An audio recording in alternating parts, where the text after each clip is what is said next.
Boas-vindas a todas e todos que estão aqui na sala com a gente.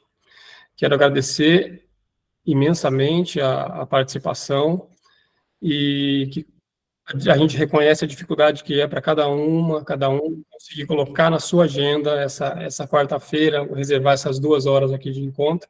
Então, a gente vai brevemente fazer uma apresentação da professora Ana Carolina de Souza Pieretti, que vai nos brindar hoje com aulas que tem como tema a saúde mental.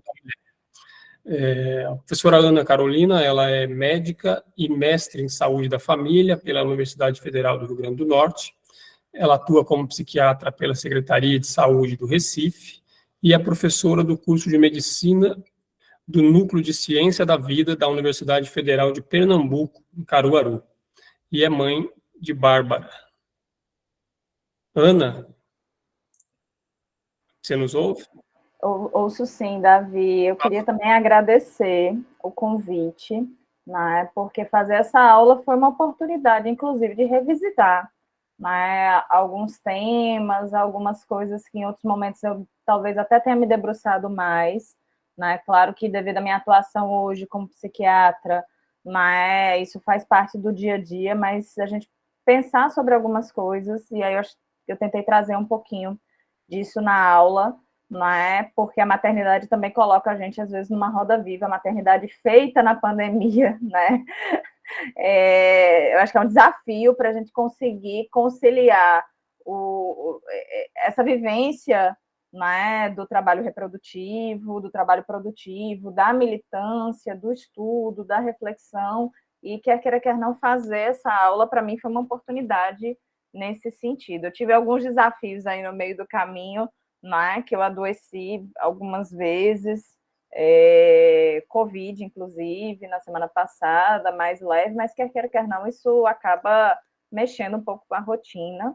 Mas a minha intenção é muito no sentido, e eu acho que vai dar para a gente dar esse pontapé, da gente fazer uma conversa, né? Então, acho que, estando disponível aqui para vocês, a gente consegue suprir aí alguma lacuna da aula nesse momento da conversa, né? Então, eu vou compartilhar minha tela, e aí eu não vou ver vocês, né? Até peço se tiver alguma dificuldade técnica. Eita, não, botei guia. Espera, deixa eu colocar aqui. Acho que a janela fica melhor. Vocês estão conseguindo ver? Eita, eu acho que eu fiz alguma... Já carregou. Agora certo. Você precisa colocar no modo apresentação. Para reproduzir. Isso. Vocês estão vendo agora com a reprodução? Sim. Você Pronto. quer passar para o segundo para a gente ver se vai passar? Passou? Passou. Pronto. Então, deixa eu voltar aqui para o primeiro, né? Inclusive, assim, quando eu falo da oportunidade de pensar sobre essa aula, né? Até foi, eu acho que assim, alguns momentos foi um pouco assim revisitar algumas coisas dessa minha história, né? E aí quando o Davi traz um pouco do currículo, né? Acho que eu vou tentar contextualizar algumas coisas, mas é isso, assim, eu me formo médica no Rio Grande do Norte, eu sou de Natal, no Rio Grande do Norte, vi que tem algumas pessoas aí até do interior do Rio Grande do Norte.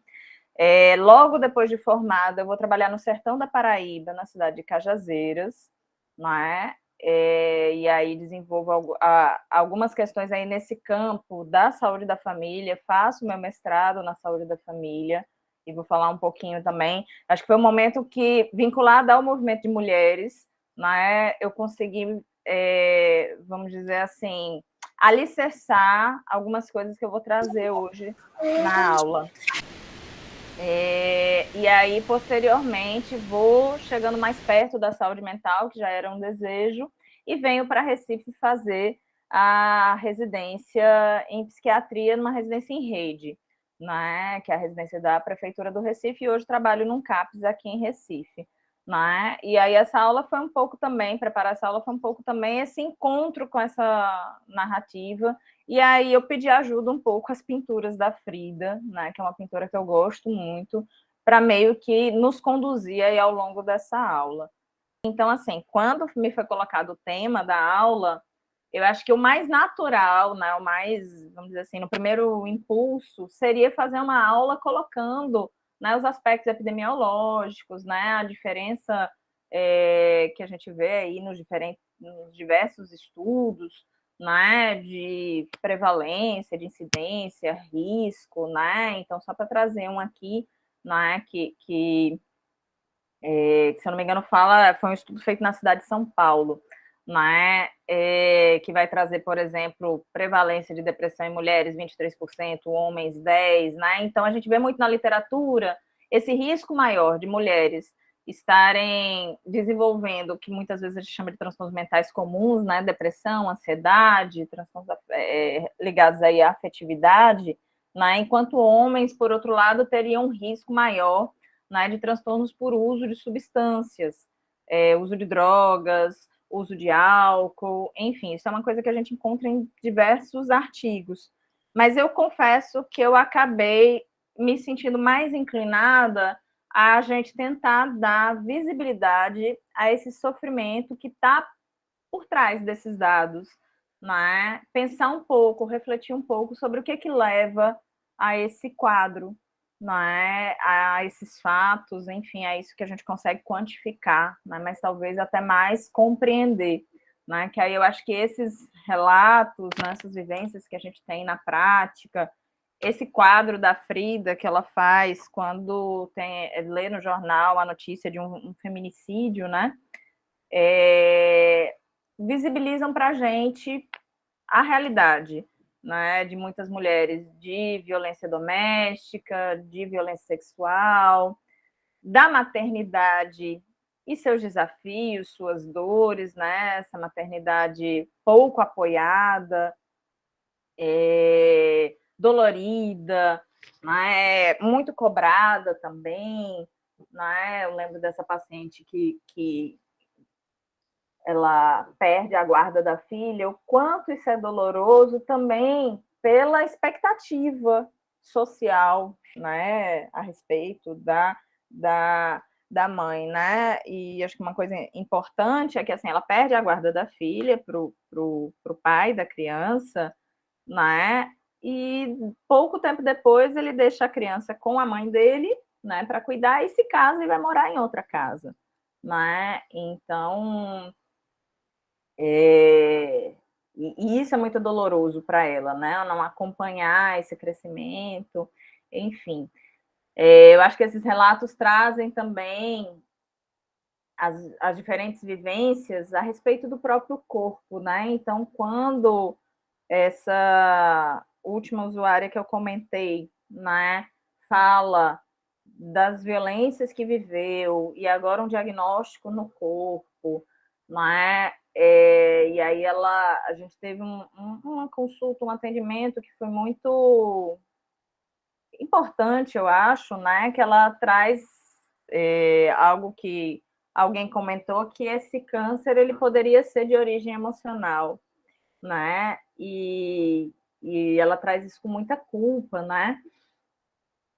E a gente tentar colocar também de que ela não tem culpa pelas violências que ela viveu, né? Que ela não é responsável pelas violências que ela viveu, ou pelo diagnóstico no corpo que vai aparecendo, né? Eu acho que isso é algo bem importante também nesse processo de cuidado. E aí a gente refletiu um pouco, talvez, né, aí no momento nosso da conversa, das perguntas, né, do diálogo, né, o que é ser menina, né, o que é estar se desenvolvendo, estar crescendo, né, no Brasil ontem, né, então a realidade dessa usuária, por exemplo, que foi casada aos 12 anos, né, passa a ser praticamente propriedade do marido, e o que é hoje? O que mudou? Né? O que não mudou? Que desafios novos que foram colocados, ainda mais agora na pandemia, né? As vivências que se tem, da virtualidade, das telas, do corpo, né? Dos filtros, das cobranças, das inseguranças, né? Da autovaloração, enfim, acho que é um debate em aberto. Eu também acho que a minha tentativa nessa aula foi muito de abrir mais do que do que despejar algumas coisas. Acho que outra coisa para a gente pensar também, não é o quanto no dia a dia a gente tem, e acho que isso tem sido muito visível nos atendimentos, né? Um cansaço. A gente está vivendo esse momento de muito cansaço. A pandemia impacta mais isso, né? E faz a gente olhar para o que o Chico Buarque vai trazer nessa música, né? O cotidiano, todo dia ela faz tudo sempre igual, me sacode às 6 horas da manhã, me sorri um sorriso pontual, me beija com a boca de hortelã, todo dia ela diz que é para eu me cuidar, essas coisas que diz toda mulher, e por aí vai, ele desfiando, né, esse processo do cuidado, do trabalho doméstico, né? Então, assim, vários estudos trouxeram também o quanto as mulheres ficaram sobrecarregadas na pandemia com esse trabalho, né? O quanto já são sobrecarregadas, né? Às vezes a gente vai ver como nomeando como dupla jornada, né? Mas é um trabalho bem exaustivo e muito que contribui muito para esse processo de sofrimento, né? E aí a gente também tem mudanças que eu acho que a gente ainda está elaborando a respeito delas, entendendo o que aconteceu, né, nesse mundo pós-pandemia, né? E aí esse cansaço ele vai sendo praticamente a regra, né? O próprio trabalho produtivo, eu falei um pouco antes do trabalho reprodutivo, do trabalho doméstico, do trabalho de cuidado, da casa, de criação, enfim, né? Que é pouco, inclusive, vamos dizer assim, socializado, né? Dividido com a sociedade. A gente tem creches insuficientes, escolas insuficientes, enfim, né? Mas o trabalho produtivo, né? Ele também foi muito impactado na pandemia, né? Então esse é um estudo só para dar um exemplo, né? Que foi feito com professores, né? Docentes da rede particular da Bahia ali em 2020 durante a pandemia, né? E aí a primeira coisa, entre os docentes predominam mulheres, a gente sabe disso, na educação também é um quadro parecido com o que a gente tem na saúde, não é? E aí o que a gente percebe nesse relato é que durante a pandemia houve alterações no contrato de trabalho, houve aumento da jornada, houve a migração para o trabalho remoto, depois híbrido, e isso não deixou de acontecer. Né? E essas mulheres, né, que estavam aí tensionadas por esse trabalho remoto também, da escola, tudo, tiveram uma sobrecarga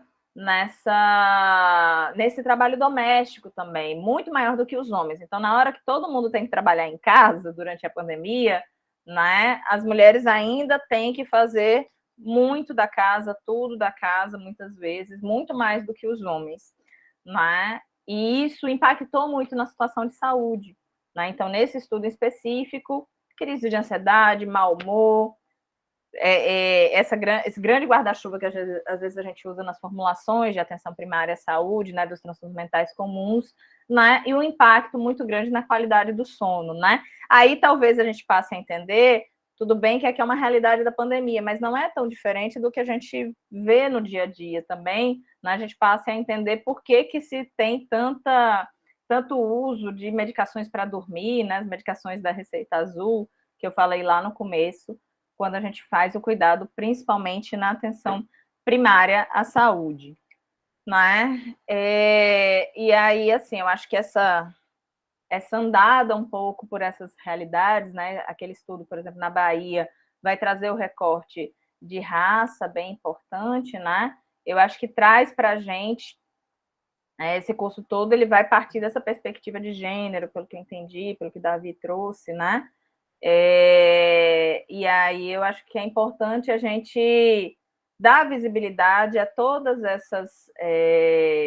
esses determinantes, né? Essas condições de vulnerabilidade, e aí tem diversas formulações, eu não vou ser a melhor pessoa realmente para falar das diferentes formulações, vou trazer só uma que em algum momento eu já tive mais leitura, proximidade, que é da Safiotti, que ela vai falar um pouco desse nó, né? O quanto questões de gênero né? E ainda mais, ela vai falar muito de patriarcado mesmo, né? O patriarcado como uma estrutura anterior mesmo ao capitalismo, né?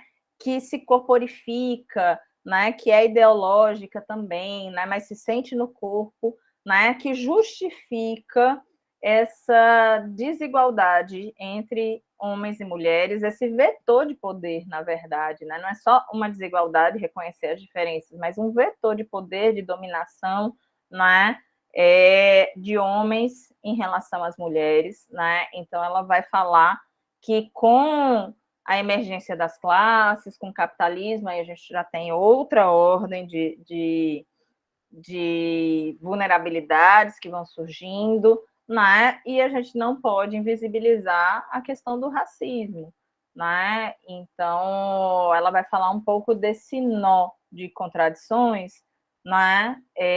Que vai estar influenciando em vários aspectos. Eu acho que é super importante a gente ter essa, não deixar de ter isso no nosso radar, vamos dizer assim, quando a gente está nos atendimentos, quando a gente está fazendo as escutas, não é?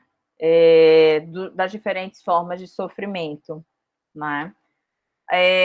Aí eu trago até, assim, retomando aquilo que eu tinha falado, que a oportunidade que essa aula me traz de revisitar algumas questões até da minha própria trajetória, né? Então, porque aí fica a pergunta, diante de tudo isso, desse cansaço, né? Dessa infinidade de vulnerabilidades que vão se somando, né? Como é que a gente produz saúde? Né? Vem escutas, né? Vem questões que vão sendo trazidas de sofrimento nos atendimentos, mas como é que a gente vai tentando produzir saúde? Né? Por vezes a gente não vai conseguir fazer só no atendimento, né? Então, por vezes a gente vai ter que ter uma atuação também para fora, também fora do espaço de trabalho, fora do espaço que a gente está, vamos dizer assim, acolhendo o sofrimento, né? Para que a gente vá tentando mexer um pouquinho nessas engrenagens da sociedade, né? Então, quando eu estava como professora e médica no sertão da Paraíba, como eu falei, eu me vinculei ao movimento Mulheres de Lá, né? A situação da violência contra a mulher é uma situação muito impactante no sertão da Paraíba, né? E aí, como projeto lá, a gente acaba desenvolvendo essa questão de consolidar esse movimento de mulheres, fazer reuniões públicas, né? Conseguir assim articular professoras da universidade com jovens da periferia, com pastoral da terra. Então a gente vai conseguindo naquele momento tentar fazer assim uma articulação maior no sentido de consolidar esse movimento de mulheres lá, né? Que tem feito um papel de fiscalização de políticas públicas, de escuta, né, de situações de violência, né? Então, recentemente, eu já estou há muito tempo aqui em Recife, eu vim para cá em 2015, mas recentemente estava até em contato com o núcleo de lá e estavam, por exemplo, fazendo uma investigação de um óbito na maternidade de uma mulher quando foi dar à luz, se tinha tido situação de violência obstétrica ou não, né? Então, o movimento estava vamos dizer assim, forçando o setor público a funcionar, né? Então, acho que isso é uma coisa importante para a gente pensar como produzir saúde. A gente não vai conseguir só dentro dos nossos atendimentos, só dentro dos consultórios, né? Dos postos, né? Dos CAPs mesmo, né? Acho que é importante a gente não perder de vista essa dimensão, né? Por outro lado, esse sofrimento ele chega dentro dos serviços de saúde, né? Ou nos diferentes serviços, assistência social, enfim. Né? E aí eu vou, a partir, inclusive, da minha realidade, falar um pouco disso nos serviços de saúde, né? O que a gente pode estar fazendo, né? Nesse manejo dessas dores, desses sofrimentos. E aí, eu não vou me deter numa conversa muito médica, que eu acho que não é esse o objetivo, né? Mas estou aberta, inclusive, aí no segundo momento da gente conversar mais. Mas, em essência, não é? É a gente pensar primeiro esse acolhimento sem julgamento, não é? Com a finalidade de permitir esse cuidado de estabelecer o vínculo, né? Isso passa por uma disponibilidade, passa por uma atitude, mas passa também por determinados arranjos assistenciais, da clínica, da gestão, que permitam isso, não é? Porque esse acolhimento ele não vai ser tão fácil se eu tiver numa unidade de saúde que as pessoas têm que chegar às 3, 4 da manhã para pegar uma senha para um atendimento, não é? Então, por exemplo, aquele primeiro caso que eu comentei, a gente tinha uma estrutura de acolhimento na unidade, né? Então, de 7 às 9, a gente fazia escuta de quem chegasse, a partir daí se identificava questões, né, que eram mais urgentes ou que precisavam de um pouco mais de reserva, né? E essas pessoas ficavam para o dia, né, para depois das 9 a gente fazer essa escuta, como foi o caso da usuária, ou para outro dia mesmo, né? Então, para a gente também não achar que é só vamos dizer assim, a heroína que está fazendo a escuta, que vai ter essa disponibilidade. Não, a gente precisa também que isso seja política pública, né? Para permitir esse acolhimento, né? Para que a gente possa fazer essa escuta adequada, né? Que a gente dê oportunidade para essa pessoa, para essa mulher, de fazer o seu processo de desabafo, né? De falar sobre o seu sofrimento, né? Por vezes de possibilitar insights, reflexões, né? A gente poder dar esse suporte, né, aos sentimentos que estão ali presentes, que são colocados, que geram sofrimentos, escuta de sintomas, né? E aí a gente também, a partir disso, né, a partir desse acolhimento inicial, a gente pensar uma construção de rede mesmo, né? Que seja pensando um projeto terapêutico singular, que seja a gente conectando essa mulher em grupos comunitários ou movimentos sociais que possam auxiliá-la nesse processo de enfrentamento, né? Ou de suporte, né? A depender de qual seja a situação, de qual seja o desejo dela, de como ela queira estar lidando com essa situação, né? E aí vem um pouco a questão do diagnóstico, né? Conversar um pouquinho sobre essa questão de diagnóstico, que para mim, enquanto médica, eu vou estar muitas vezes nesse lugar, né, social, de ser demandada a dar um diagnóstico, né? E por vezes esse diagnóstico ele vai sim auxiliar a gente pensar uma linha de cuidado, né? Pensar o cuidado adequado naquela situação, ou mesmo dar o nome, né? Vamos dizer assim, numa linguagem socialmente aceita, né?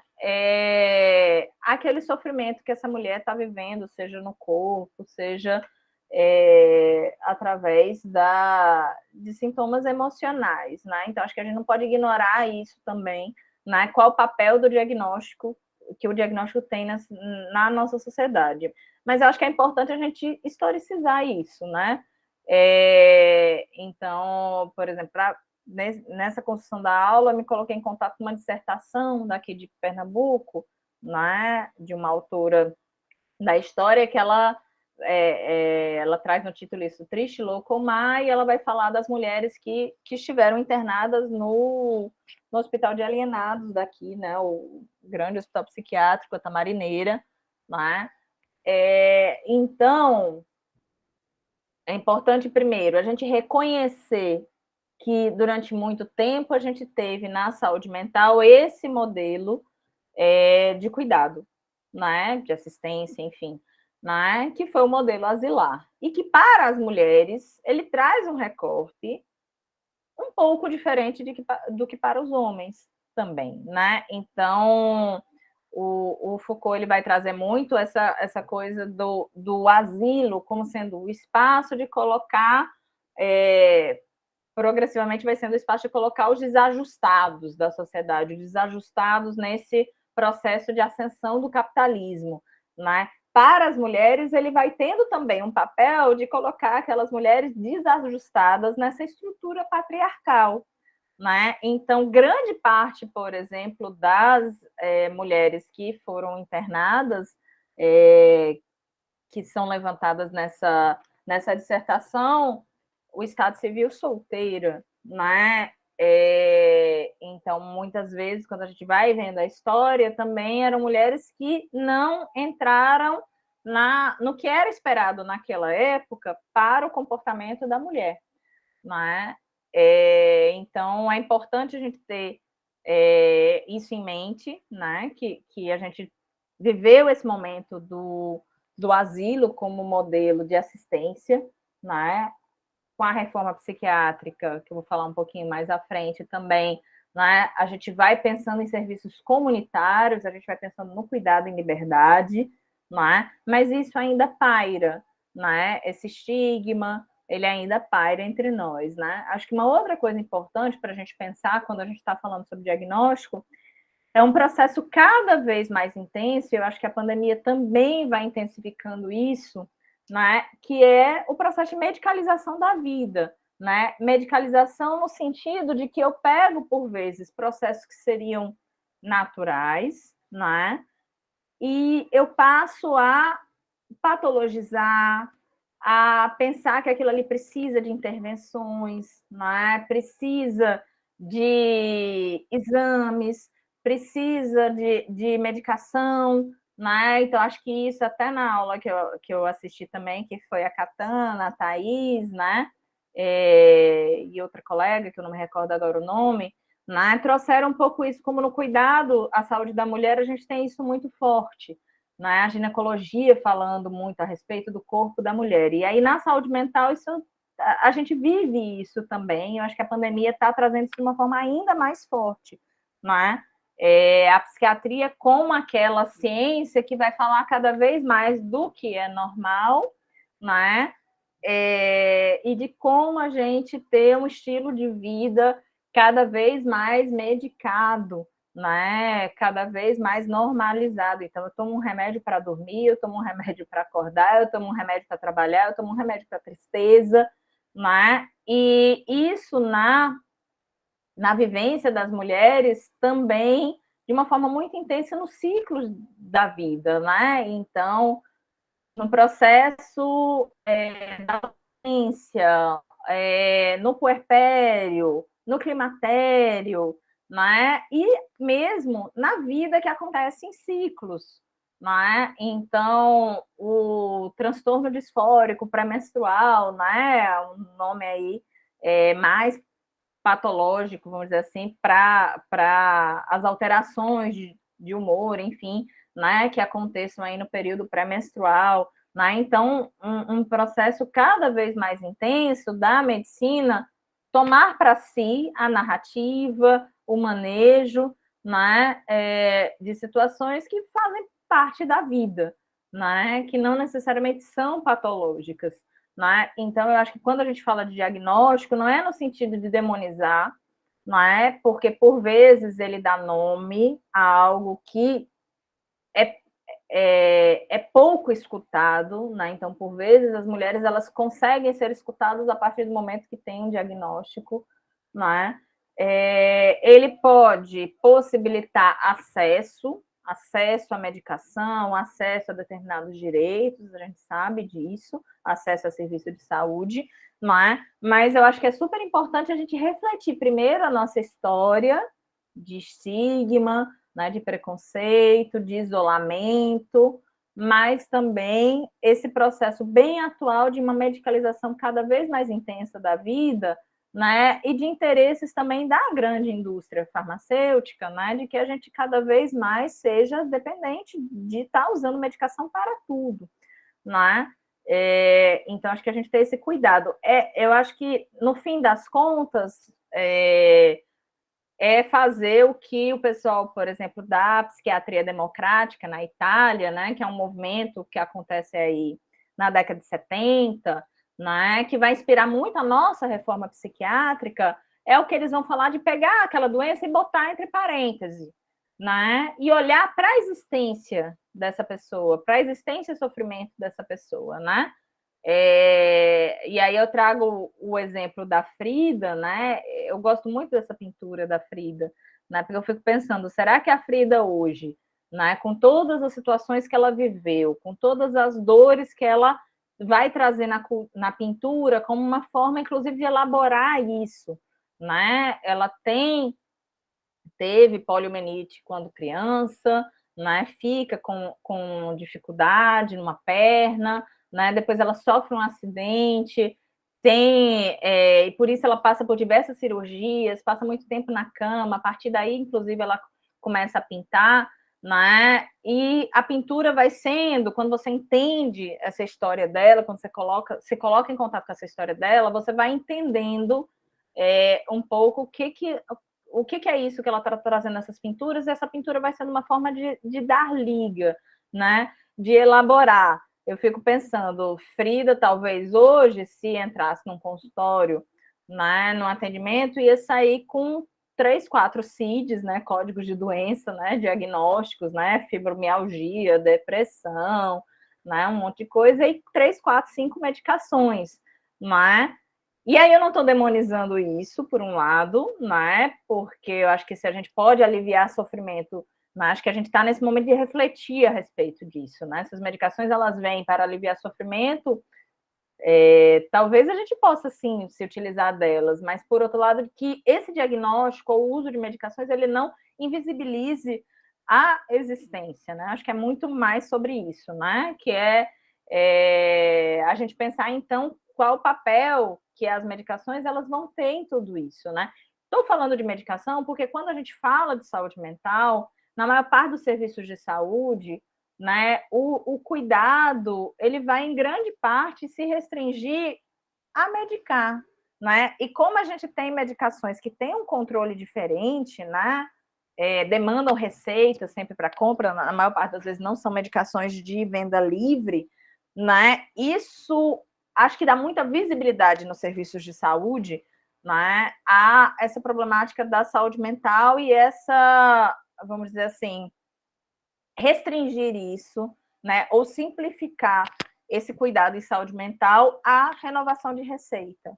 Né? Então, essa norma burocrática de que a gente tem que fazer as receitas, né? Eu acho que pode ser um convite, uma oportunidade de cuidado. Né? Como o uso da medicação pode sim aliviar sofrimento, né? Mas se ficar só nesse lugar do alívio do sofrimento, sem a gente escutar esse sofrimento, sem a gente refletir junto com essa mulher ou com essa comunidade mesmo, a respeito do que está na raiz desse sofrimento, a gente vai estar, talvez, assim, sendo um tanto quanto iatrogênico também nisso, né? Desenvolvendo dependência, né? Mantendo as situações como estão, não é? Enfim, eu acho que é a gente pensar um pouco sobre isso. E aí eu trago um exemplo, né, de um artigo, e aí existem várias experiências pelo Brasil, certo, gente? A gente é muito criativo, não é?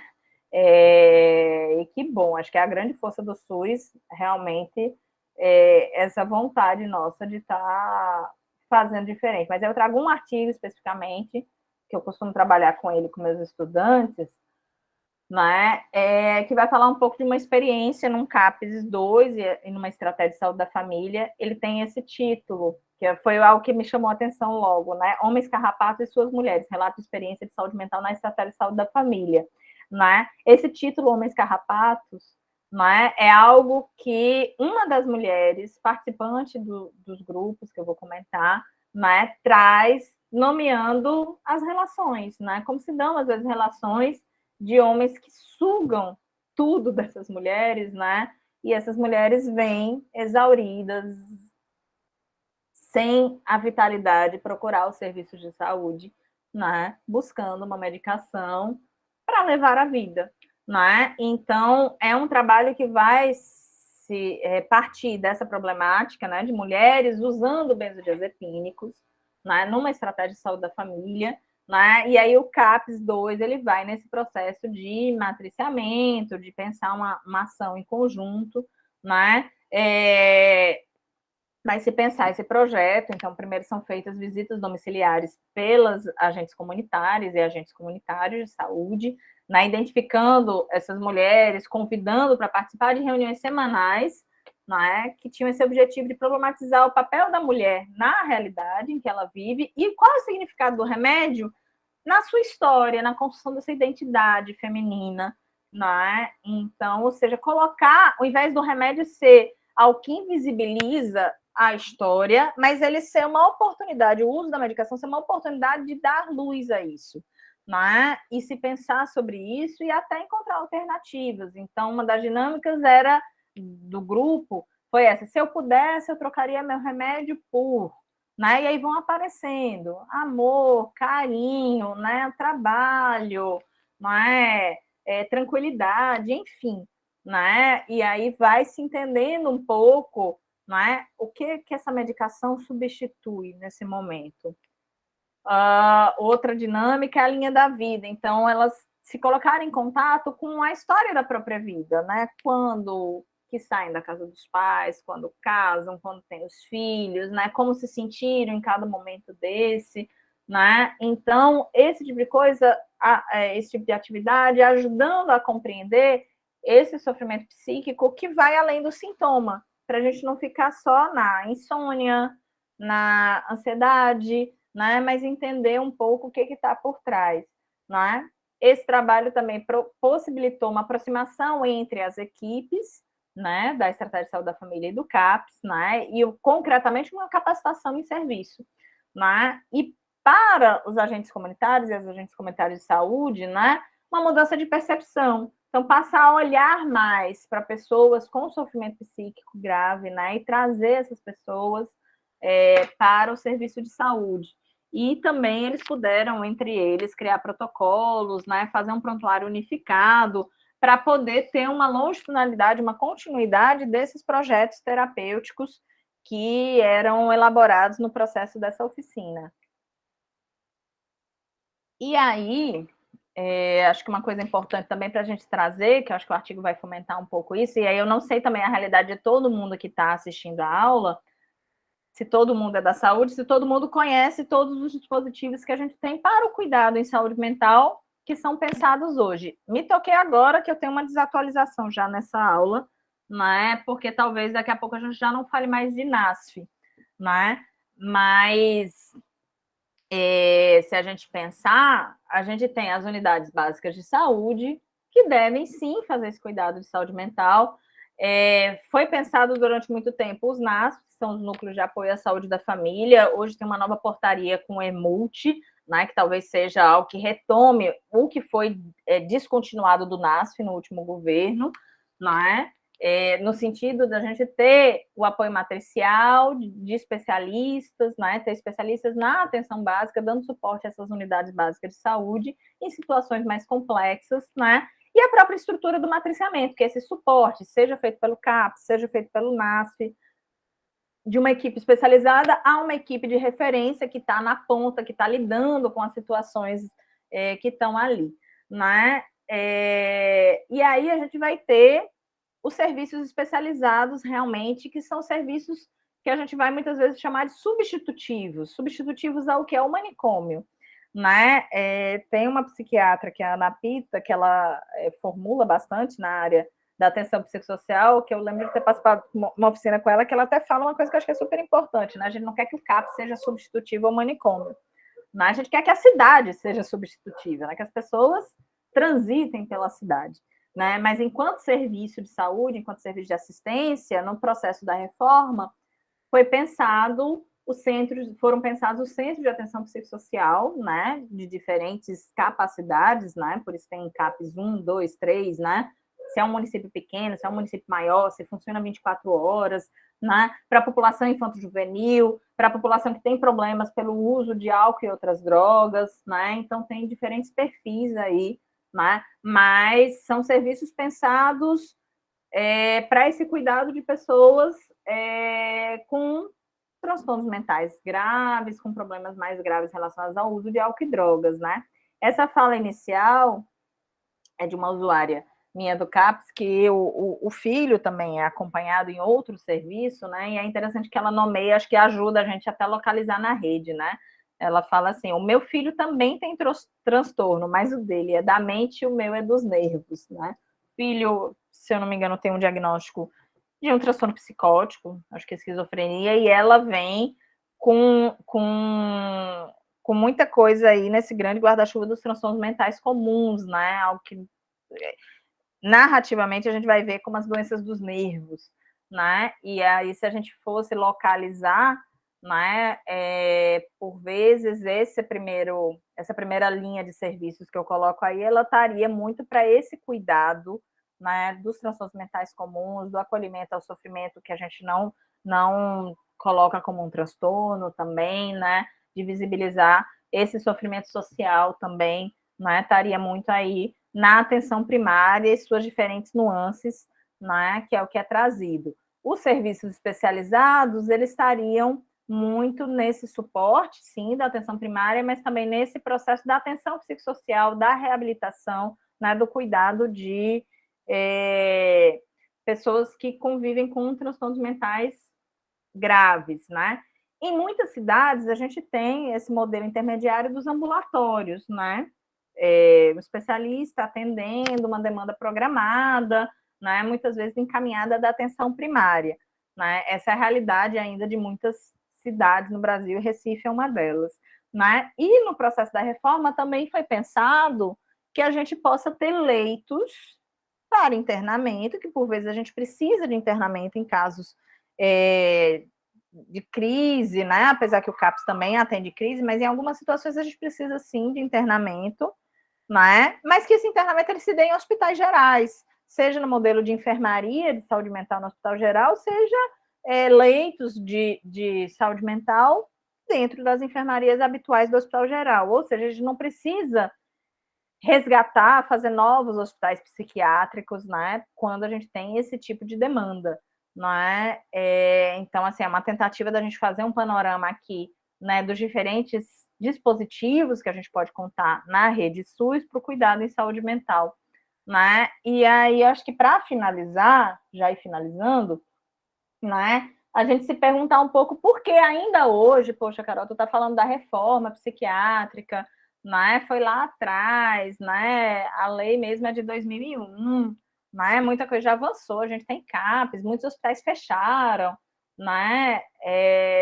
Mas e aí, a gente ainda precisa ser antimanicomial? Precisa, né? Então, essa notícia foi agora, foi de 2021, né? Mas a gente tem isso acontecendo o tempo todo na cidade do Ceará, no Crato, no Cariri cearense, né?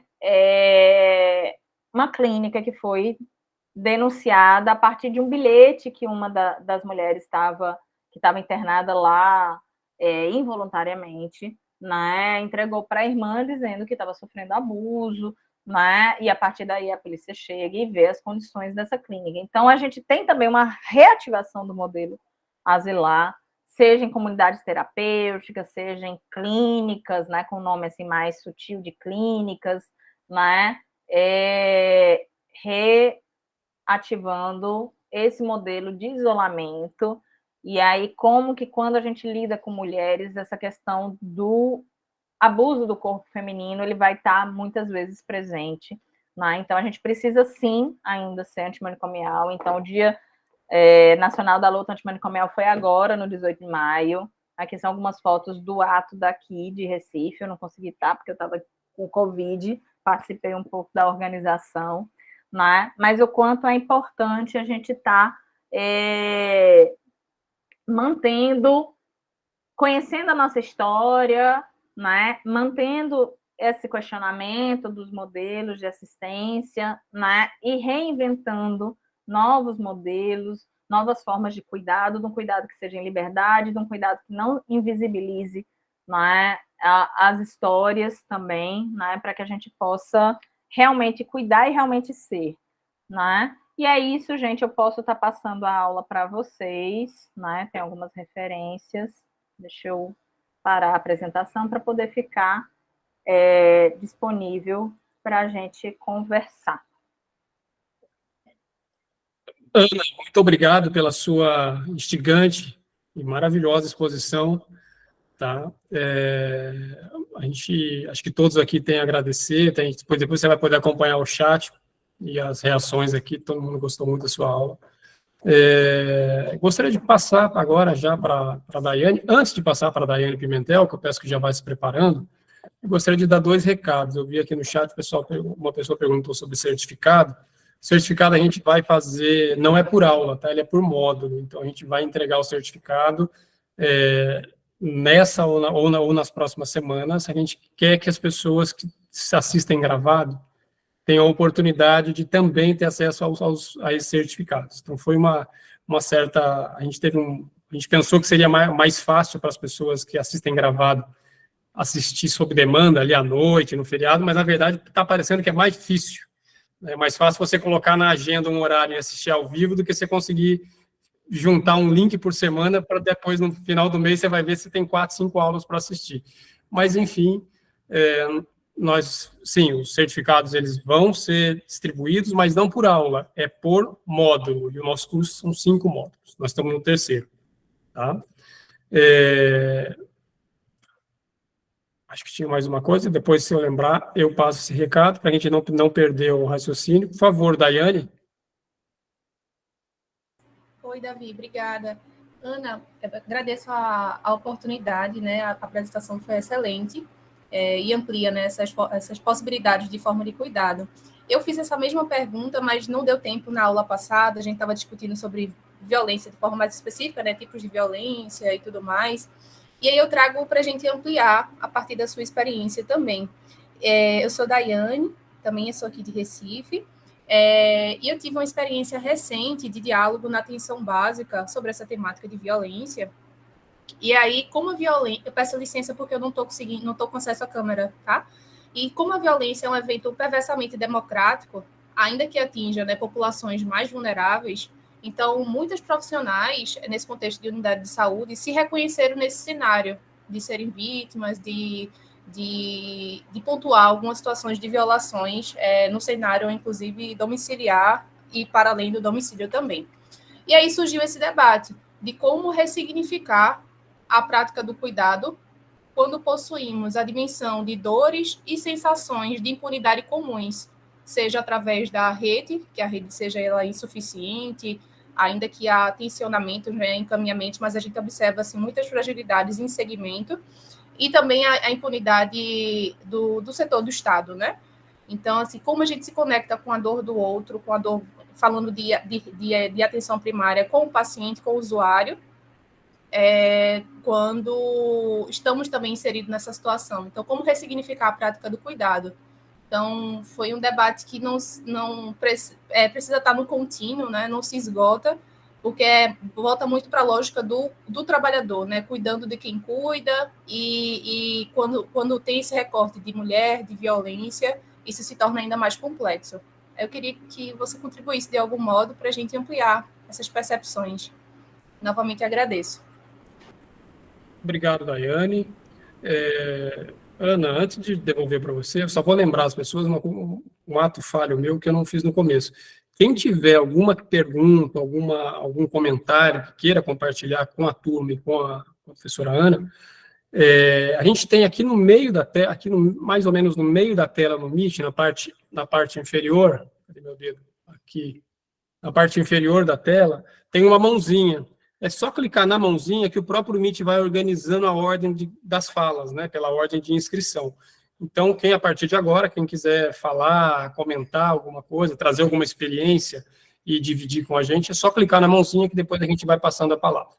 Por favor, Ana, pode reagir a essa pergunta da Daiane. Pronto, Daiane, né? Eu estava até tentando ler o chat também, porque aqui lá vai ter alguma pergunta perdida também, né? Mas acho super importante ter o questionamento, Daiane. Eu não vou ter resposta clara, não, porque eu acho que a gente vai aprendendo também, né? Acaba que eu também estou muitas vezes nesse lugar de preceptora, de professora, né? A gente passa por vários lugares de escuta, de mulher que sofre, né? Então, acho que teve até uma pergunta parecida na aula que eu assisti de vocês, não sei se foi a Daiane também que fez, mas eu acho que a primeira coisa é a gente tentar o nosso cuidado também, né? Quando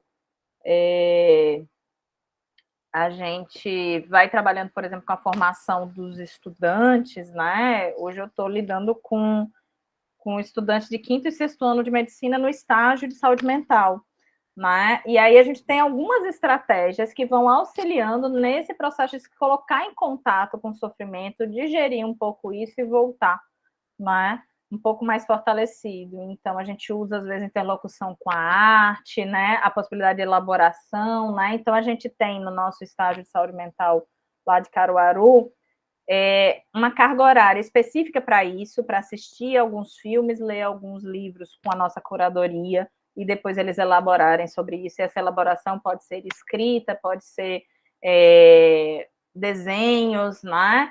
Porque é isso, a gente não vai conseguir não sentir, né? A não ser que a gente vá se enrijecendo cada vez mais, e é isso que a gente vê em muitos trabalhadores e trabalhadoras em contato com o sofrimento, né?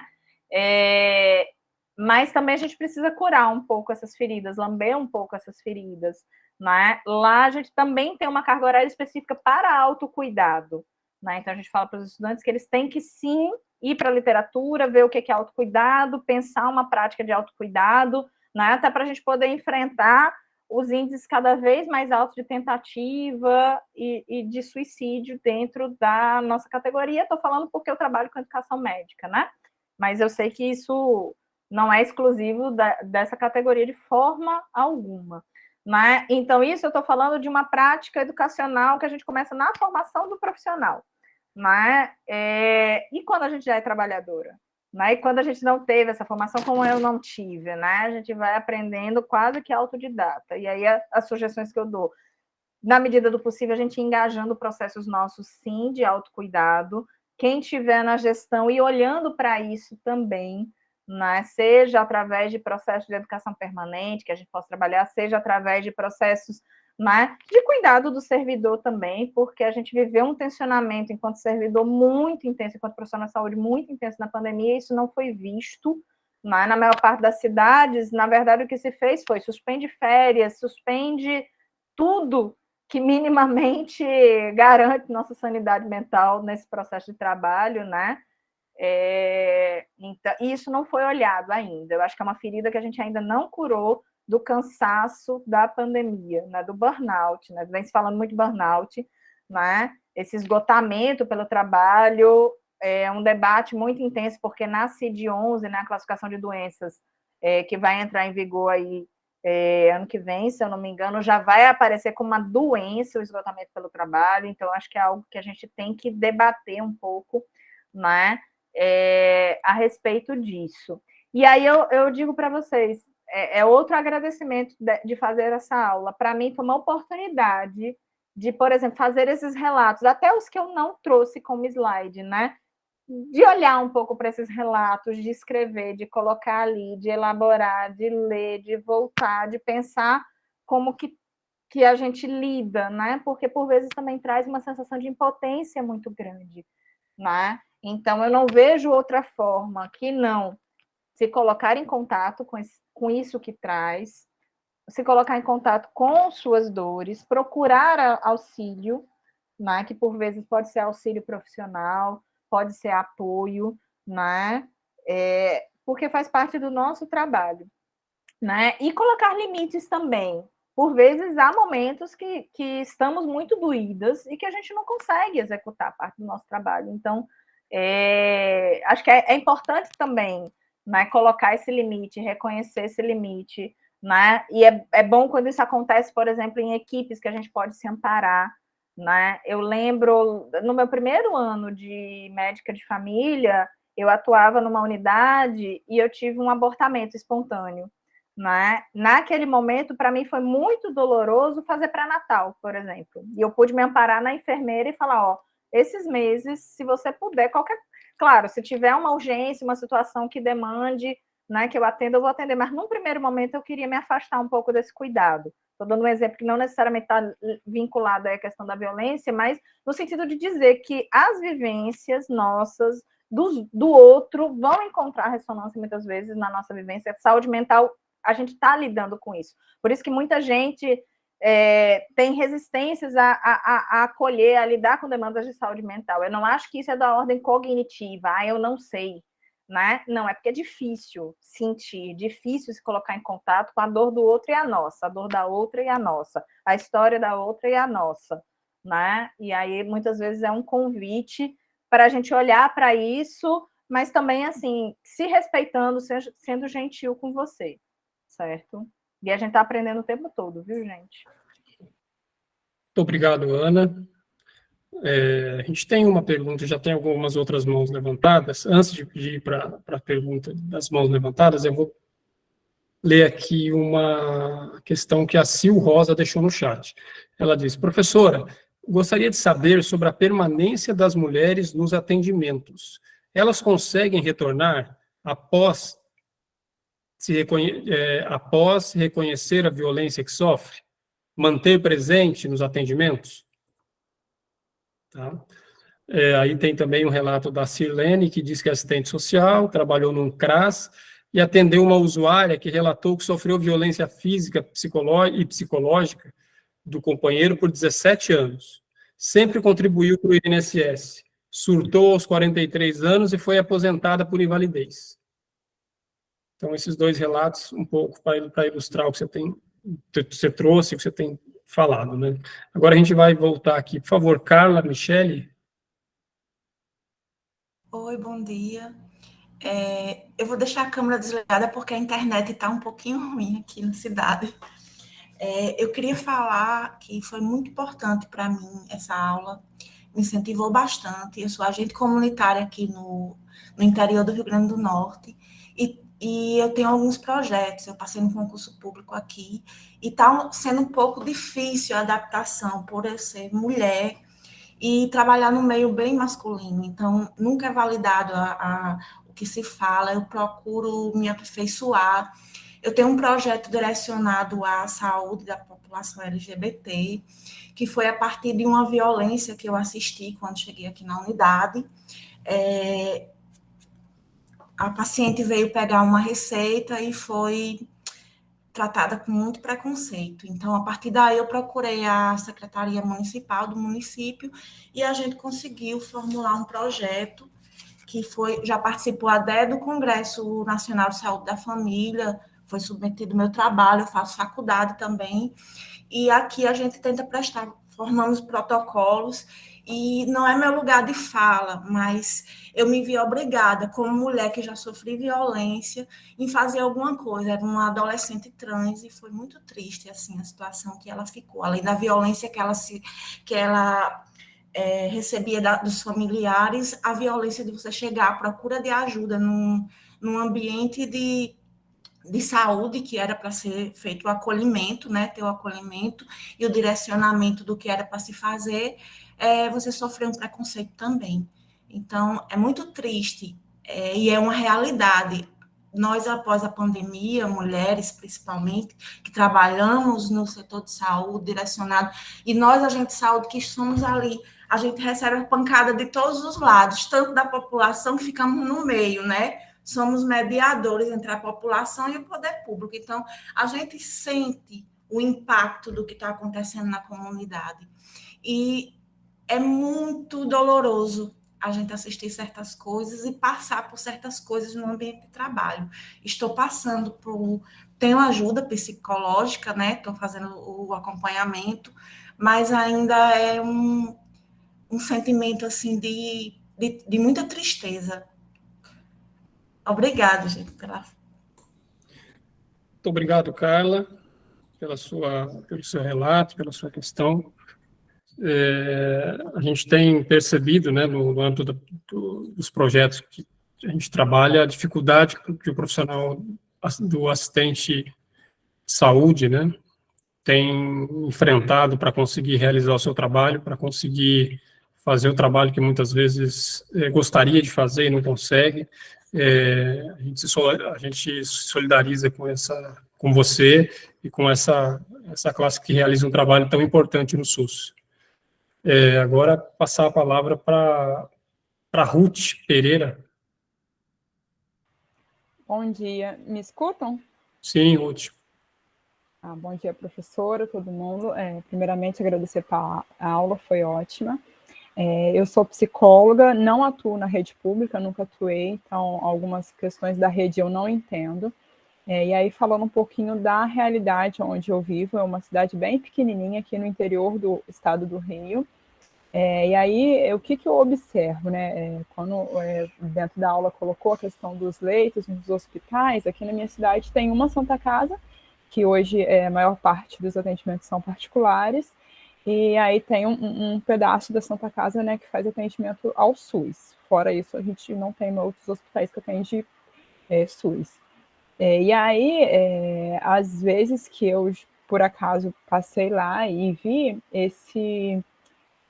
essa sala, né, que atende as pessoas com alguma questão psiquiátrica, no estacionamento, um ambiente meio que fora do hospital, e fica meio jogado, né, assim, tem homem, tem mulher, tem adolescente, tem gente que às vezes fica fumando dentro da sala, e assim, aí meu questionamento é se esse modelo está funcionando. E aí, saindo um pouco da realidade da minha cidade, que é muito pequenininha, eu vejo, às vezes, na televisão algumas coisas que acontecem nas cidades grandes, né?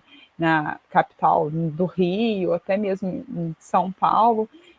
Recentemente eu vi alguma questão que teve no centro de São Paulo, né? Muitas pessoas, acho que usuários de drogas, e aí eu entendo que dentro da reforma psiquiátrica não há como a gente manter aquele modelo de internação, mas nos moldes como está hoje, eu não sei se está tendo efetividade, tanto para uma cidade pequenininha como a minha, como para cidades grandes. E aí, qual que é o entendimento? Tem sido levantado discussões a respeito de reformular uma terceira via?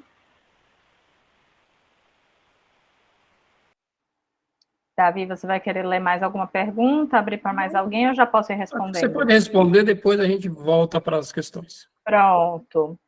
Eu vou começar de trás para frente nessa pergunta de Ruth, porque eu acho que é uma pergunta muito instigante, né? E que eu escuto muitas vezes, por exemplo, dos estudantes, né? De quem eu acho que a gente vive hoje um momento de inflexão, né? A reforma trouxe várias possibilidades. O que a gente vê hoje, por mim, não é, na minha compreensão, não é pelo que a reforma trouxe, mas pelo que ela não avançou. Não é pelo que a reforma fez, mas pelo que ela deixou ainda de fazer, inclusive por falta de investimento.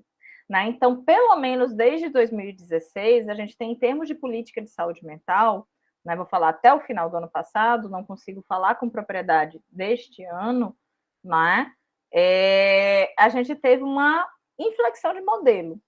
Então, a gente teve desinvestimento da rede, a gente teve não abertura, né, de novos leitos. Então, por exemplo, a respeito dos leitos integrais especificamente, que são um dispositivo super estratégico, né, a gente teve a criação de indicadores, né, que tornaram muitas vezes inviáveis a permanência desses leitos, e aí esses leitos iam sendo desativados, enquanto, por outro lado, seja inicialmente através do Ministério da Saúde, seja depois através de outros ministérios, né, foi tendo investimento de dinheiro público em hospitais psiquiátricos, né, então retomando o modelo, né, então só para dar exemplo, né, eu fiz o meu trabalho de residência, ele foi muito sobre essa coisa da política de saúde mental de 2016, comparando um pouco com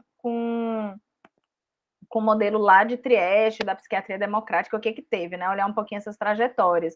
Então, assim, deu para acompanhar um pouco como é que as coisas estavam acontecendo. Então, no ano de, eu acho que 2016, a gente teve a abertura de 8 unidades de acolhimento, que é um outro dispositivo que eu nem citei, mas que é o dispositivo que ele entraria no lugar do que hoje a gente vê de comunidade terapêutica. Então, no Brasil inteiro, num ano inteiro, a gente teve 8 unidades de acolhimento.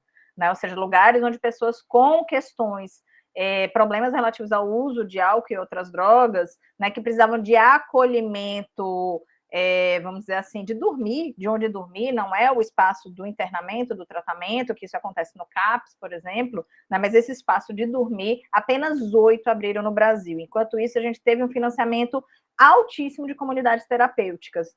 né? E com critérios muito baixos, vamos dizer assim, da qualidade desses lugares, porque não são instituições de saúde, né? Inclusive, o financiamento não veio via Ministério de Saúde. Então, assim, com certeza tem gente mais habilitada do que eu para falar dos últimos caminhos, mas a gente teve inúmeras iniciativas dessa monta, né?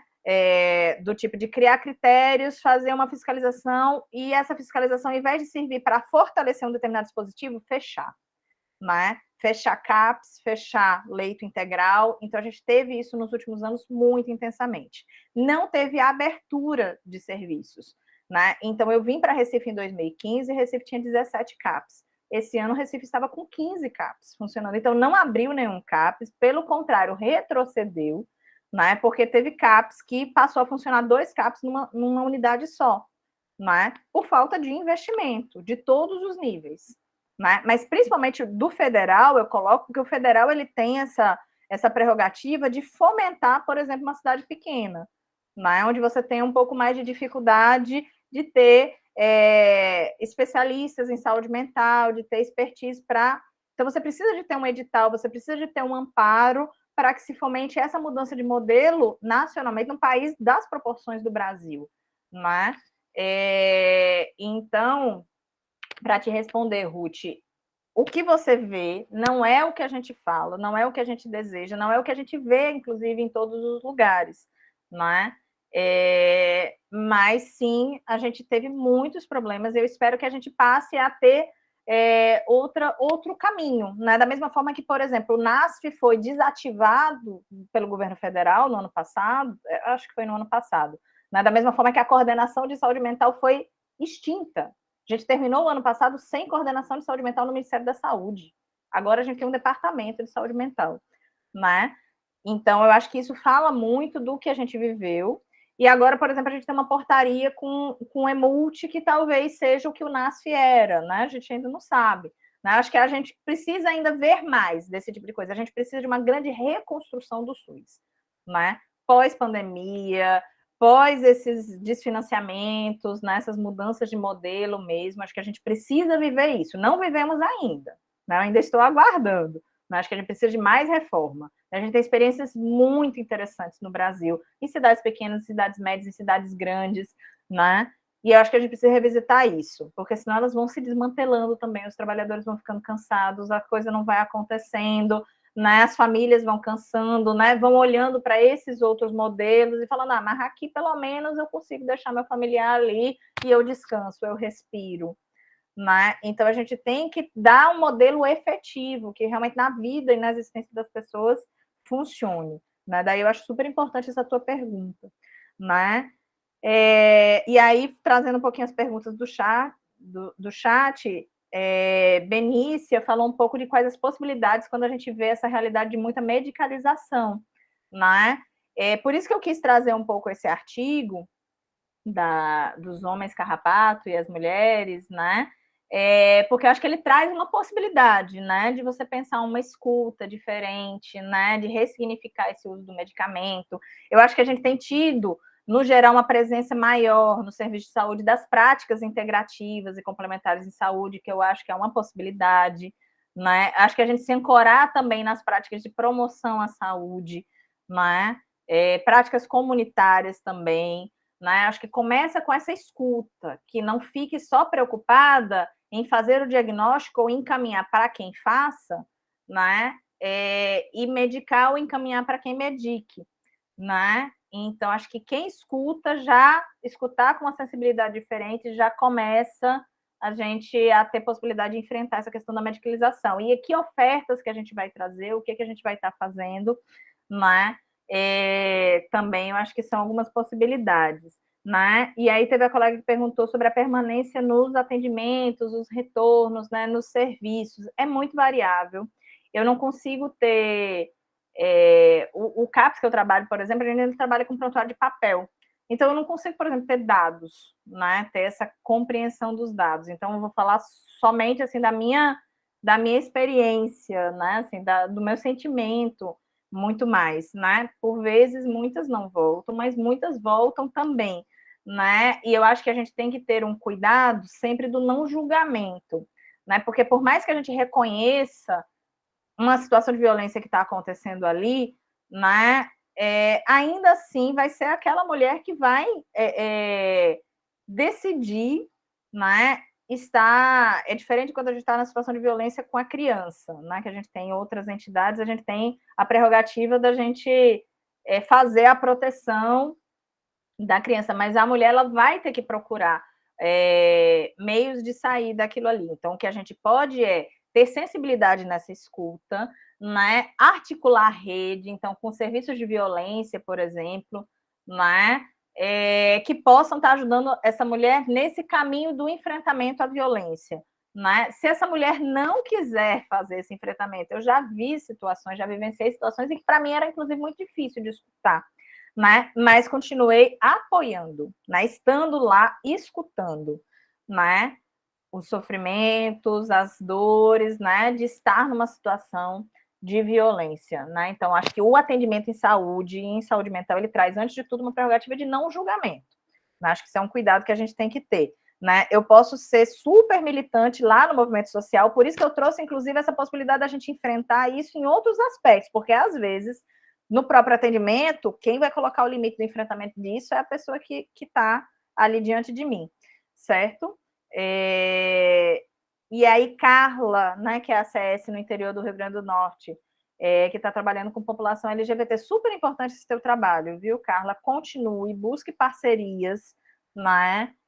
Seja de instituições de ensino, não sei se tem universidade onde você está, se dá para ter contato aí com a UFERSA, com o ERN, enfim, não sei exatamente onde você está, mas para continuar esse teu trabalho, que é super importante, né, com uma população que vive outra ordem de vulnerabilidades também, que eu não trouxe aqui, né, mas que é super importante a gente estar olhando para isso, né, e que bom que você tem essa sensibilidade, certo? Mas é isso, a minha sugestão é não fique sozinha nesse processo, né, porque é bastante cansativa essa militância no SUS, né?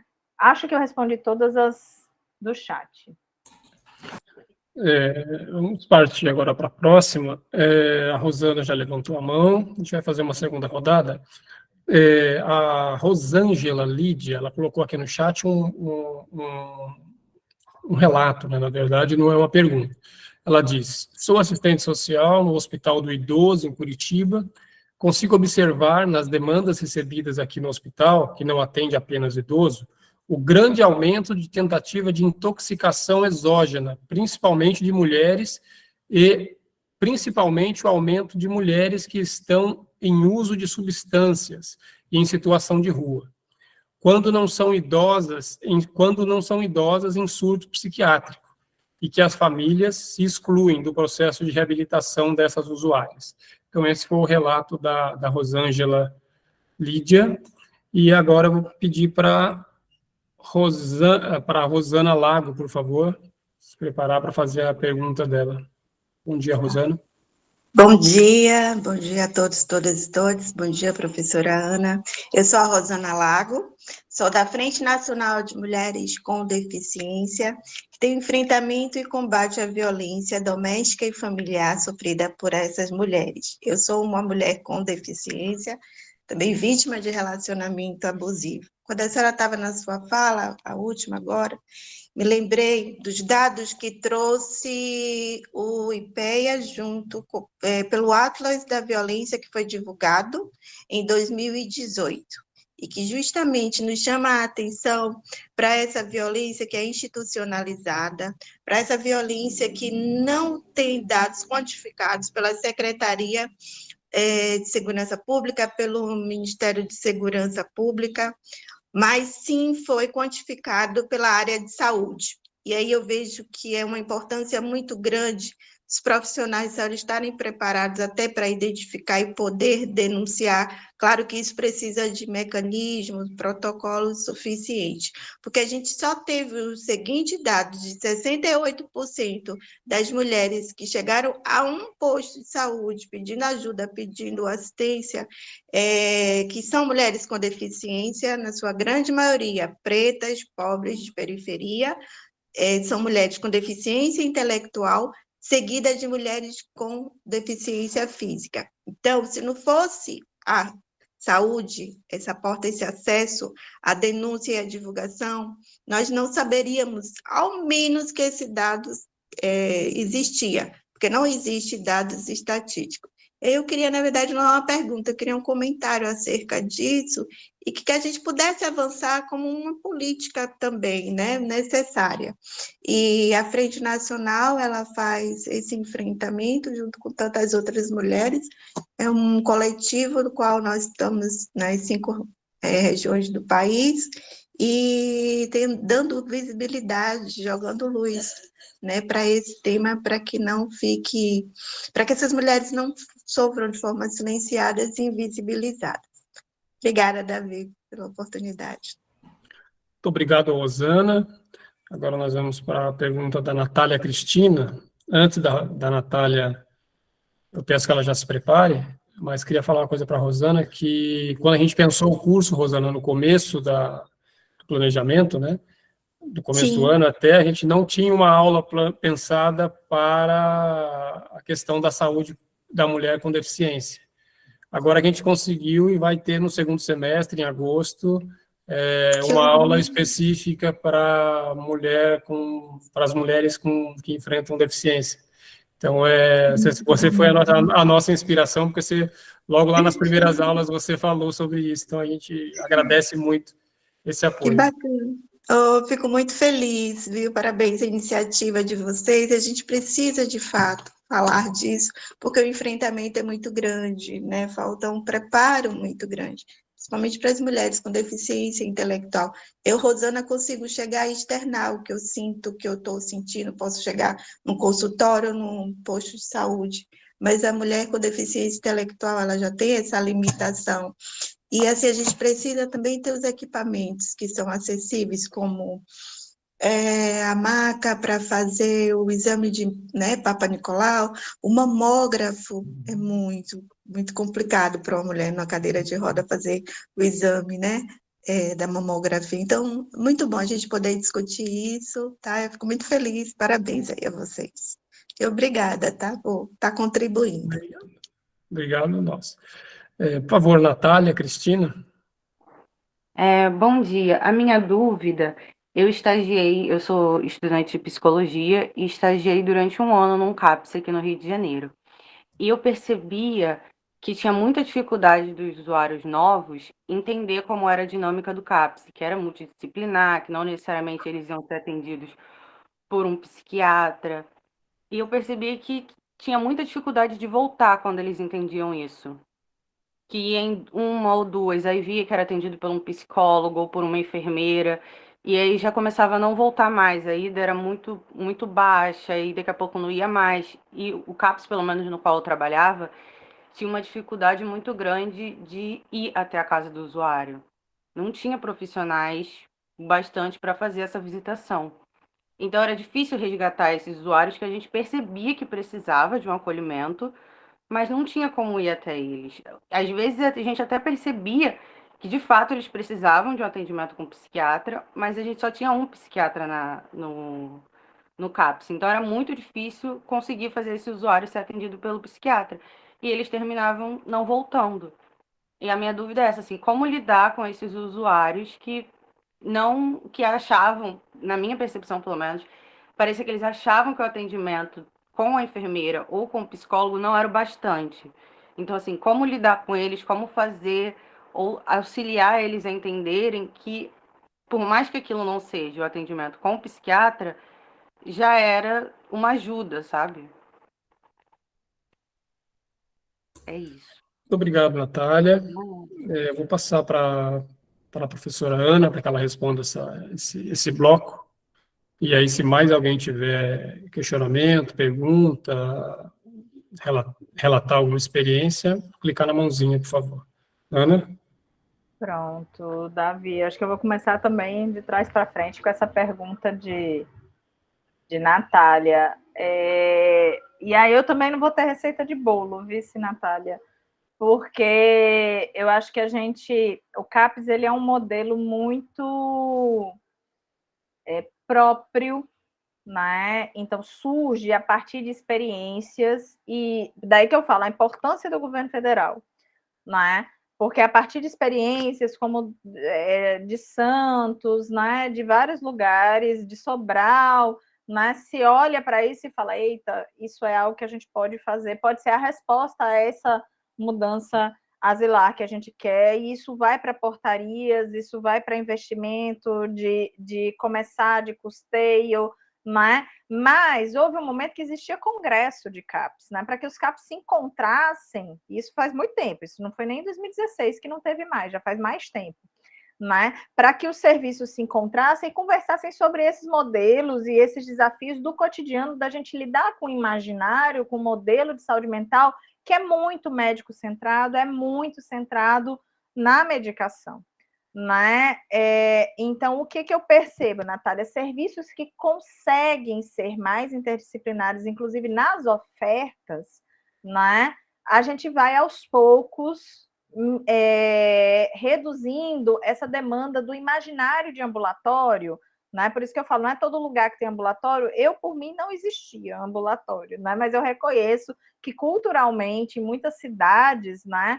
É esse o modelo que as pessoas muitas vezes buscam, esperam, né? Mas se um CAPES ele consegue ter ofertas, né, que as pessoas reconheçam essa melhora ali, e isso não depende só dos trabalhadores, porque, poxa, é muito difícil um trabalhador que não foi formado em CAPES, né? Eu, por exemplo, passei minha graduação inteira sem botar o pé num CAPES, né? Se não fosse pelo centro acadêmico da gente ir visitar, né, eu não iria na minha formação médica, né? No entanto, depois eu fui trabalhar num CAPES 1, né? Então, é muito difícil um trabalhador que não teve sua formação na faculdade desse tipo de serviço, que não está sendo fomentado pela gestão, que não tem educação permanente, que não está num processo formativo outro, né? Um mestrado, uma residência, tudo.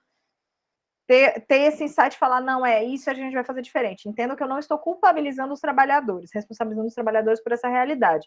Mas, concretamente, se o serviço ele não tem ofertas, né, que na realidade do usuário façam sentido para além da oferta do atendimento médico, o usuário vai querer aquilo que ele acha que resolve a vida mesmo, né? Porque é o médico que dá a medicação, que prescreve, que dá o diagnóstico, que dá o laudo para o INSS, né? Então, é uma luta eterna, inclusive para quem está nesse lugar de prescritor e prescritora, né? Eu digo que eu brigo isso em todos os serviços que eu passei, né?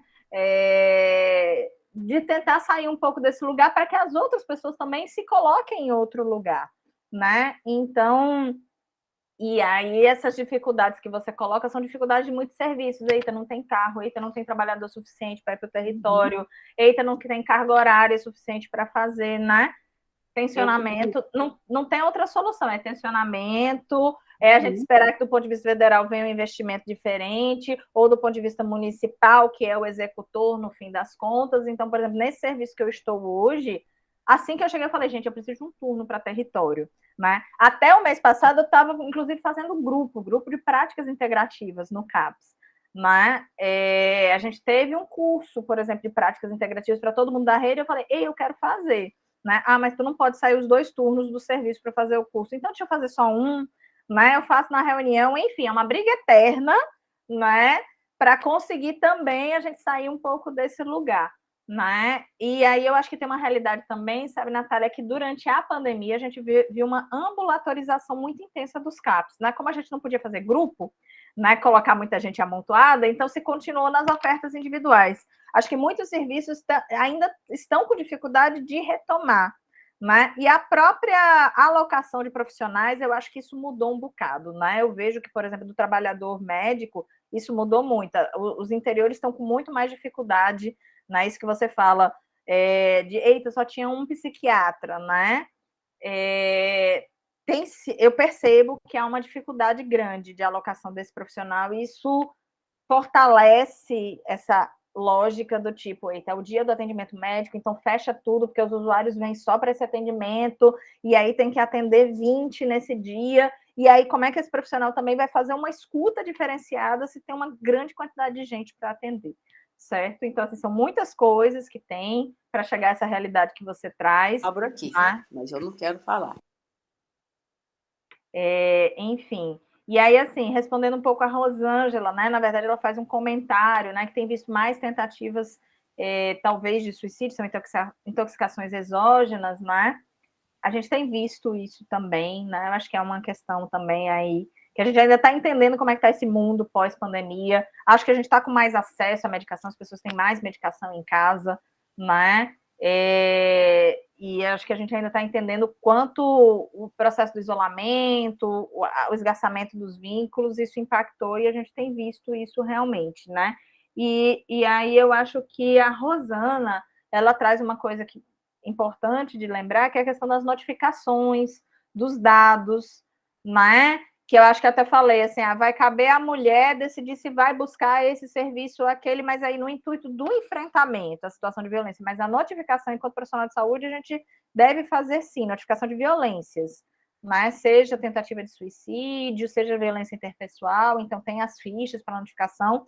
É um super desafio, viu, Rosana, para o profissional colocar isso no dia a dia. Eu digo que eu, particularmente, tenho muita dificuldade com essa coisa toda, né? Mas acho que você traz um ponto super importante, que é o serviço de saúde como porta de entrada, podendo visibilizar determinadas realidades que a gente não veria de outra forma, e eu acho que a gente tem que melhorar isso sim. Porque, me permite só um adendo, muitas vezes a mulher vai até o posto de saúde pedir ajuda, mas ela não vai à delegacia fazer a denúncia do seu agressor, né? Porque ela vai ser revitimizada, mas no posto de saúde ela vai buscar esse acolhimento. Por isso que eu acho que tem que ter um treinamento, tem que ter né? É difícil para vocês que estão lá na linha de frente de saúde.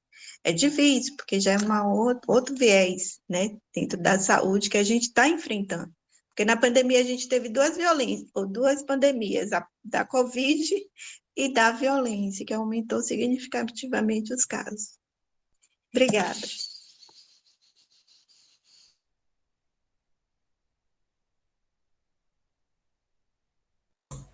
Obrigado, Rosana. Vamos voltar aqui para o chat, que é de Janice, né? Ela coloca aqui uma questão, um comentário, né? Que é qual a lógica por trás do medicalizar? Acho que ela está perguntando, né, para a Ana, né? Como que a Ana vê isso? Qual a lógica por trás do medicalizar? E a indústria farmacêutica, o quanto vem ganhando com isso? E com as comunidades terapêuticas, verbas que eram para ser utilizadas com a humanização do cuidado em saúde mental foram destinadas a essas comunidades, que são espaços marcados pela violação de direitos humanos. Então, talvez aí pedindo um comentário da Ana, né? Se alguém tiver mais alguma pergunta, pode clicar na mãozinha aqui dentro do Meet, né? Senão eu já vou passar direto para a Ana, para reagir a esse comentário Eu acho que a chat. Carla tinha levantado a mão. Carla, se você levantou a mão, pode fazer uso do seu microfone, por favor. Eu só queria fazer uma colocação, até para a gente levar a qualificação. Pronto, aqui no meu projeto, a primeira etapa do projeto foi trazer a qualificação sobre o tema, né, de como receber, porque existem políticas públicas para a população LGBT. Então, eu fui estudar e fui atrás, fiz a parceria com o governo do estado, tinha uma coordenadora que uma mulher trans, eu consegui trazer ela ao município para fazer essa qualificação dos profissionais de saúde. Só que, assim, a adesão foi muito pouca. De 139 profissionais diretamente relacionados que atendem a população, só 34 participaram, mesmo sendo o dia contado como ponto de trabalho. Então, assim, o preconceito está na estrutura de tudo. E a violência que eu sofro hoje moral foi justamente por acolher essa população. Hoje eu trabalho sozinha nesse acolhimento, a minha unidade do projeto está seguindo, a minha unidade aqui foi referenciada para atender essa população. Eu marco em caminho para fazer, quem vai iniciar a hormonoterapia, eu levo para o ambulatório, que tem um ambulatório LGBT do estado, eu encaminho e vou com esses pacientes com o apoio do município, mas eu não tenho nenhuma adesão quanto à ajuda de outros profissionais, entendeu? Porque eles não querem, é preconceito. E o nosso lugar, quanto profissional de saúde, é apenas acolher e não julgar. Então, assim, é muito difícil hoje em dia, porque nós estamos no mundo, principalmente com coisa da internet, que a ciência, durante essa pandemia, foi jogada no lixo, praticamente.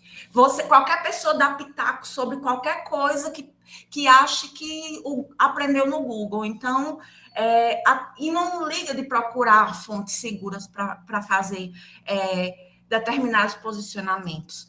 Então, está muito difícil de seguir o trabalho, mas a gente, quanto mulher e profissional do SUS, que tem um orgulho, a gente vê muita coisa ruim e negativa sobre o SUS, mas não mostram o que dá certo, o que funciona.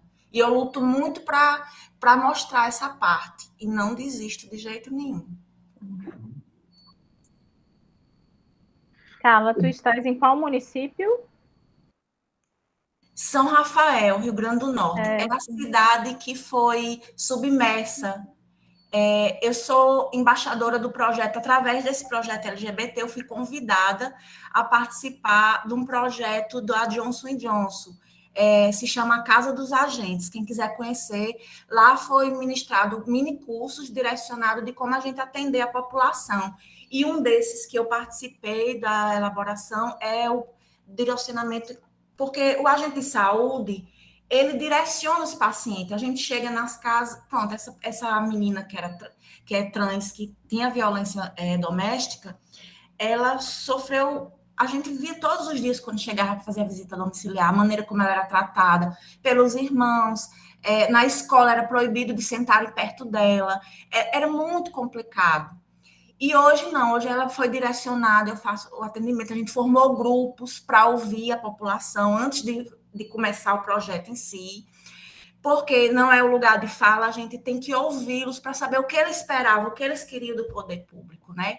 Então, a partir desses grupos foi que iniciou o projeto, e hoje lá na casa tem um curso direcionado aos agentes comunitários para tratar esse tema, onde tem explicando a nomenclatura. Aqui eu faço também o cartão do SUS com o nome social, eu entrego para eles, então tem todo um acolhimento.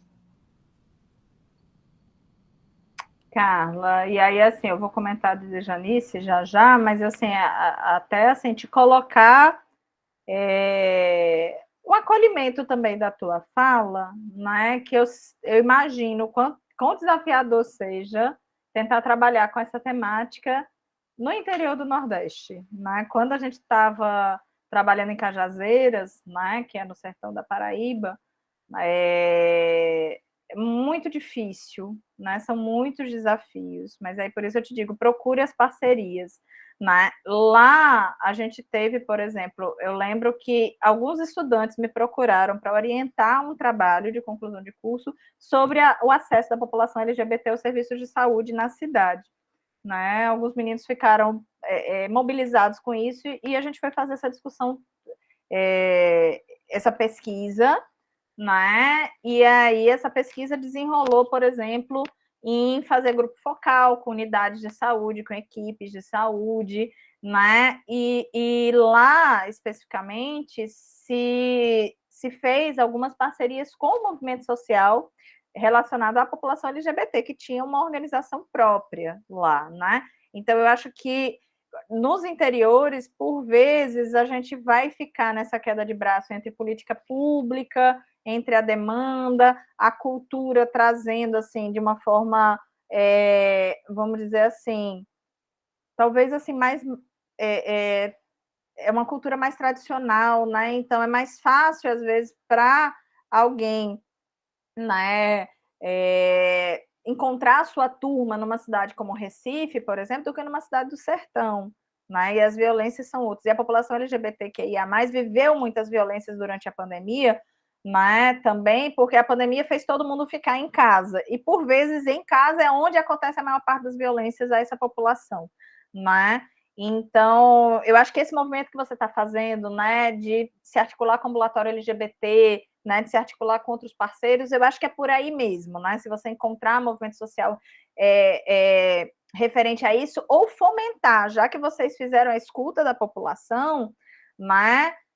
Uma coisa que vocês podem fazer nesse sentido, de fomentar esses encontros, né?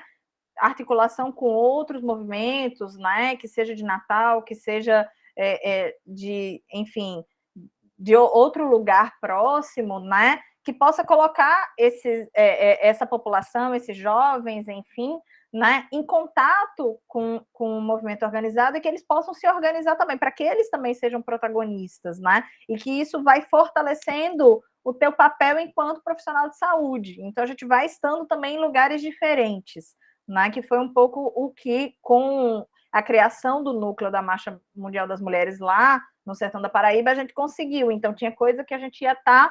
A marcha é quem ia estar puxando, quem ia estar forçando, quem ia estar fazendo ato, fazendo batucada, denunciando, né? Enquanto a gente, enquanto universidade, fazia um fórum, fazia um evento, né? Então, no interior, a gente vai criando muito as coisas onde elas não existem, né? Então, eu acho que esse processo que você vem fazendo, né, de procurar parcerias, né? Eu acho que é super importante. E aí, Dejanice fala um pouco da medicalização, né? E é isso, quem ganha é o capital, né? Quem ganha é quem está vendendo o remédio, né?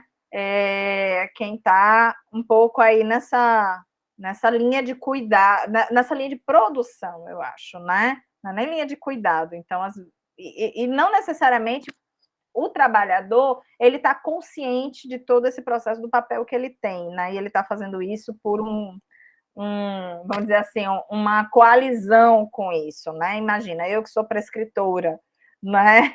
Então, que situação difícil, né?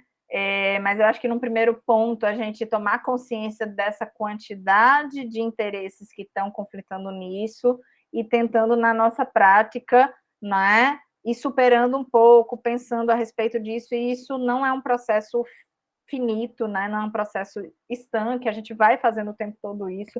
Volto a dizer, fazer essa aula para mim foi uma grande oportunidade de repensar sobre as minhas práticas também, né? E eu acho que a gente está nesse momento das comunidades terapêuticas também, acho que a gente está muito atenta, a gente está num processo de preparação para a Conferência Nacional de Saúde, né? E as notícias que eu tenho, eu não consegui participar dos processos de conferência municipal, estadual, de saúde, eu fui para de saúde mental, especificamente, né? Mas são setores que estão extremamente organizados, de aparecerem nas conferências, de estarem no controle social, né, para pautar a política pública, né, por essa via também. Existem outras vias, né? Então, se a gente liga a televisão em momento eleitoral, por exemplo, cada comunidade tem o seu pastor fulano de tal, da comunidade tal, ou vereador tal, da comunidade tal, né? Então, virou também uma grande moeda de troca eleitoral, né? Esse manejo do sofrimento das famílias, né? Em função do uso de substâncias, né? A gente sabe que não é simples esse debate do uso de drogas, né? Também não vou abrir aqui agora, senão a gente não tem tempo, né? Mas tem toda uma indústria, né? E uma grande partido no sentido não de um partido, de uma legenda, mas de muita gente que está se aproveitando disso, que está colhendo os frutos eleitorais desse tipo de instituição, né? Então não é só dinheiro, é também poder político, né? Que nas comunidades e nas periferias está se alimentando desse sofrimento, né? É muito difícil, nesse momento, barrar completamente isso na política pública, né? Está sendo muito difícil. Eu não espero que nesse governo a gente consiga reverter um modelo que foi construído desde muito antes, né? Mas eu acho que uma outra via também é a gente fortalecer o SUS, né? Para que a gente tenha respostas, né? Para que a gente tenha outras possibilidades de cuidado, né, a ofertar para essas pessoas, essas famílias em sofrimento, principalmente com o uso de substâncias, que eu acho que é o grande imaginário que tem sido colocado, né, dessas instituições que estão se reinventando e não é à toa, vão se reinventar para outras coisas também, certo, gente? Então, assim, começa com essa justificativa que é para pessoas usuárias de drogas, né? Mas não é só nisso que está acontecendo, né? Enfim. Acho que eu respondi todo mundo. Não sei. Sim. Muito obrigado, Ana. Quero reiterar aqui os nossos agradecimentos a você, por você ter aceitado, né, participar, enriquecer o nosso programa aqui, o nosso curso. Em nome de todos os pesquisadores da plataforma, eu agradeço, em nome de todos os participantes, né, que estão aí se manifestando, por essa aula maravilhosa que você nos proporcionou. Tá? Só quero lembrar, né, a todos, que na próxima semana nós temos uma aula sobre, no dia 7 de junho, né, a próxima quarta, às 10, a aula é sobre assistência integral às meninas e às infâncias, né, com a professora Sona Venâncio, da USP, e agora Ministério da Saúde. Né? Então, nós vamos ter na próxima semana, a penúltima aula do nosso primeiro semestre. Né? Depois a gente tem mais 2 aulas, a gente encerra o nosso primeiro semestre no dia 21 de julho, aí 21 de junho. Aí a gente tem um recesso em julho e voltamos lá no dia 2 de agosto. Então, a gente espera poder contar com a presença de vocês e que todos tenham aí um ótimo restante de semana, muita saúde, muito cuidado. Alguém levantou a mão. Quer fazer uma última saudação, Ana, por favor? Eu acho que Stefânia levantou a mão. Não sei se ela quer perguntar alguma coisa. Aí, em seguida, eu faço.